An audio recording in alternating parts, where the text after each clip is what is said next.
The cold wind whipped across the expansive training field at Naval Amphibious Base Coronado, carrying with it the salt spray from the San Diego Bay and the guttural shouts of men pushing themselves past the point of human exhaustion. For the 24 men of SEAL Team 7, Charlie Platoon, this was just another Tuesday. The air was thick with the familiar scent of sweat, wet sand, and the unyielding pressure to be better, faster, and stronger than the day before. At the center of this maelstrom of physical torment stood their commander, Lieutenant Marcus Thorne. Thorne was a man carved from the very granite that seemed to make up the seaboard. His face was a roadmap of hard-won experience, with a jaw that could cut glass and eyes the color of a stormy sea. He was a legend in the teams, a Mustang who had clawed his way up from the enlisted ranks, earning a Silver Star in the dusty valleys of Afghanistan and a Bronze Star with AV for valor in the unforgiving urban sprawl of Ramadi. He didn't just lead his men. He was the standard by which they measured themselves. He was the first one in the water during a hellish surf passage and the last one to quit on a run.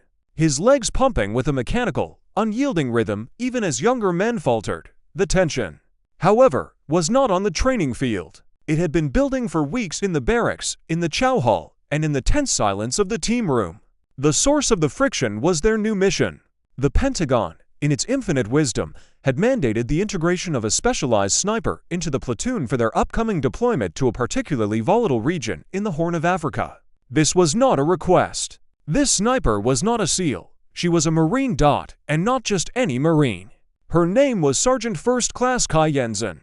She was the Corps' current reigning long-distance shooting champion, a woman whose legend had preceded her with the quiet thunder of a sniper's round. Her file was a thing of terrifying beauty. Confirmed kills at distances most men couldn't even see, a preternatural calm under fire, and a list of commendations that would make a general envious. But to the men of Charlie Platoon, she wasn't a legend. She was an outsider, an intruder. The day she arrived was a study in silent hostility. She strode onto the grinder, her frame lean and wiry, carrying a heavy rug as if it were a book bag. Her hair was pulled back in a severe, regulation bun, and her eyes, the color of dark chocolate, scanned the platoon with a quiet, professional assessment. She saw the crossed arms, the turned backs, the sneers that weren't quite hidden.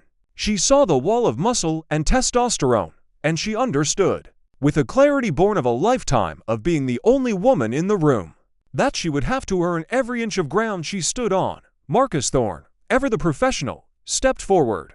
He extended his hand, his grip firm and brief. "Sergeant Jensen, welcome to Charlie Platoon, sir," she replied, her voice steady and clear. She met his gaze directly.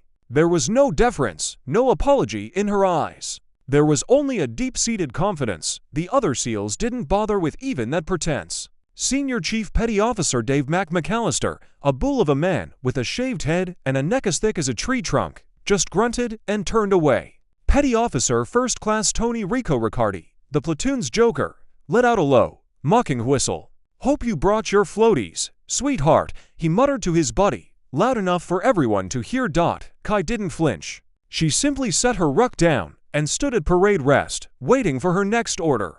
She had faced far worse than petty insults. She had faced the Taliban in the dead of night, had held a dying friend in her arms, had crawled for miles on her belly through rock and scorpions. A few insecure men with inflated egos were not going to break her. The weeks that followed were a trial by fire, designed by the SEALs to make her quit. The physical training was relentless, a constant barrage of punishment meant to expose her as the weak link. During a 12-mile ruck march with full combat load, McAllister and Rico deliberately set a blistering pace from the start, trying to burn her out. Kai simply fell into a rhythm, her breathing measured, her stride efficient. She didn't try to keep up with them. She maintained her own pace, and when McAllister started to slow on the final incline, burdened by his own sheer mass, she passed him without a word. Her eyes fixed on the horizon. In the hand-to-hand combat drills, they paired her with the biggest men, hoping for a quick, humiliating tap-out. But Kai was a ghost. She didn't try to match their brute strength. She used their momentum against them, flowing like water around rock.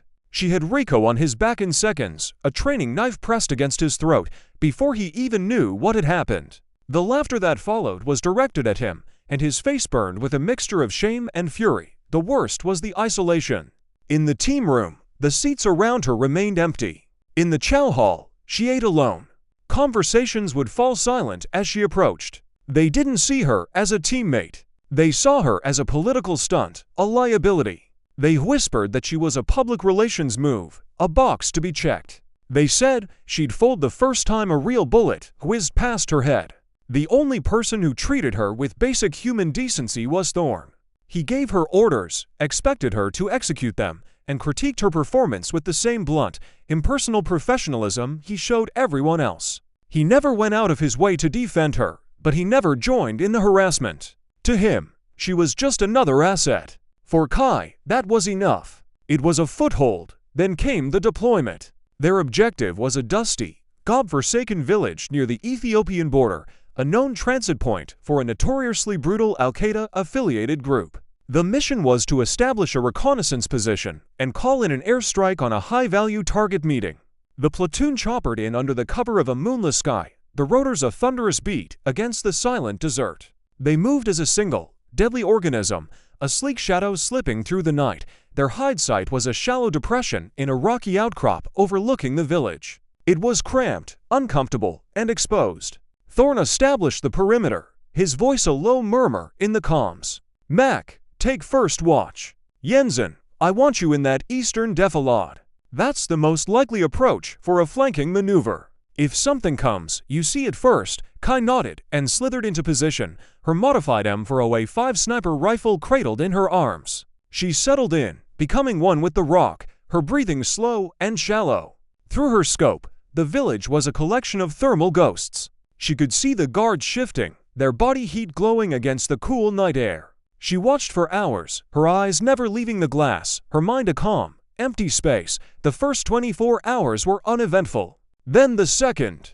On the third day, the tension began to fray their nerves. The heat was oppressive, a physical weight that pressed down on them. The boredom was its own form of torture. McAllister and Rico, stuck in the cramped hide, started their usual low-level grumbling, this time aimed at their uninvited guest. They muttered about women on the battlefield and how she was taking up space a real operator could use. Their voices were low, but in the stillness of the desert, every word carried. Kai ignored them. She was focused on a flicker of movement near a wadi on the eastern edge of the village. She adjusted her scope, her heart rate steady. "Hey, Jensen," Rico whispered over the platoon net, a clear breach of protocol. "See any camels you want to shoot?"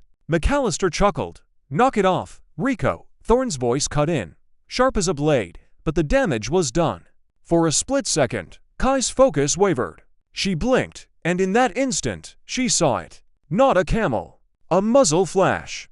A single, sharp spike of light from a rocky spur less than 800 meters away, on their flank. A position Thorn had deemed unlikely, incoming.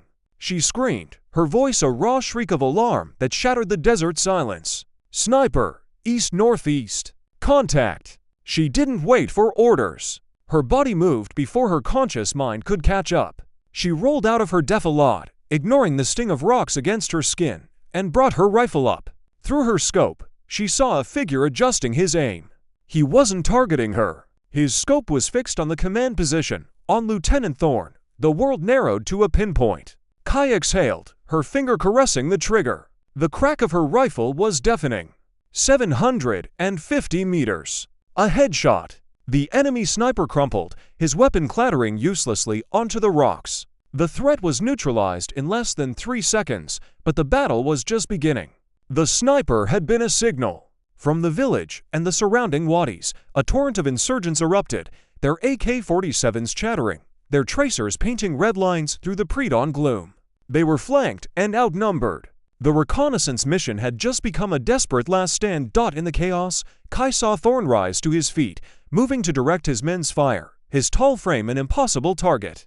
"Get down, sir," she screamed into her mic, but her words were lost in the roar of gunfire. Then it happened.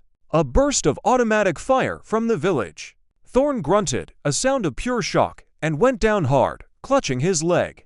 He tried to crawl, to find cover, but he was too exposed. A fish in a barrel. An eerie silence fell over the platoon's comms. It was as if the very air had been sucked out of their world. Their commander, the immovable object, the man who was supposed to be invincible, was down.